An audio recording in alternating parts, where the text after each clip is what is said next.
حدیث میں تو ابن مریم کا ذکر تھا، ابن چراغ بی بی کا تو ذکر نہیں، تو پھر احمدی حضرات حضرت مرزا غلام احمد علیہ السلام ابن چراغ بی بی کو ابن مریم کیوں مانتے ہیں؟ اس کی سب سے پہلی دلیل تو جو میں نے دی وہ یہ تھی کہ جی سورہ تحریم کے اندر اس امت کے ایک فرد کو ابن مریم کا ٹائٹل دیا گیا ہے، جیسے کہ میں نے مضمون میں آپ کے سامنے رکھ کے اس بات کو کھولا ہے۔ دوسری دلیل جو یہاں پہ بنتی ہے وہ یہ کہ جب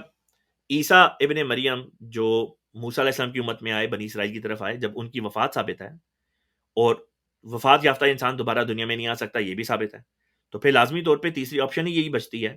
اگلی آپشن ہی بچتی یہی ہے کہ پھر یہ مانا جائے کہ کسی اور کے ذریعے سے، کسی اور شخص کے ذریعے سے اس وعدے کو اللہ تعالیٰ پورا کرے گا، کسی اور شخص کے ذریعے سے اللہ تعالیٰ اس وعدے کو پورا کرے گا،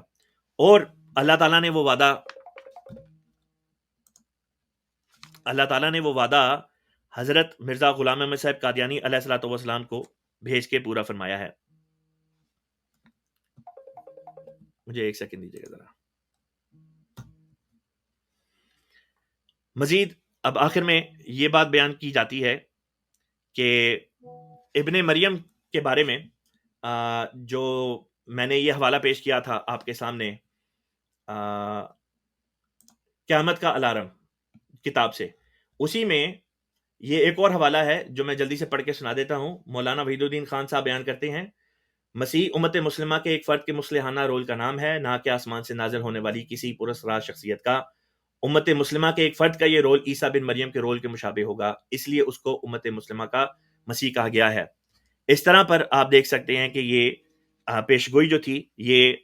اس امت کے ایک فرد کے ذریعے سے پوری ہونی تھی، اسی لیے اللہ تعالیٰ نے بعض صفات کے وجہ سے جو اس وجود میں پائے جانی تھیں، جو مسیح ابن مریم سے مشابہ ہونی تھی، اس کی وجہ سے اللہ تعالیٰ نے اس آنے والے مسیح کو بھی مسیح ابن مریم کے ٹائٹل سے نوازا۔ اس بارے میں جماعت احمدیہ کی ویب سائٹ پہ ایک کتاب ہے جس کا نام ہے ابن مریم، وہاں پہ ڈیٹیلز موجود ہیں کہ کس طرح سے یہ مماثلت ثابت ہے، جہاں سے آپ اس مضمون کو جو ہے وہ خود پڑھ سکتے ہیں۔ محمد رسول اللہ۔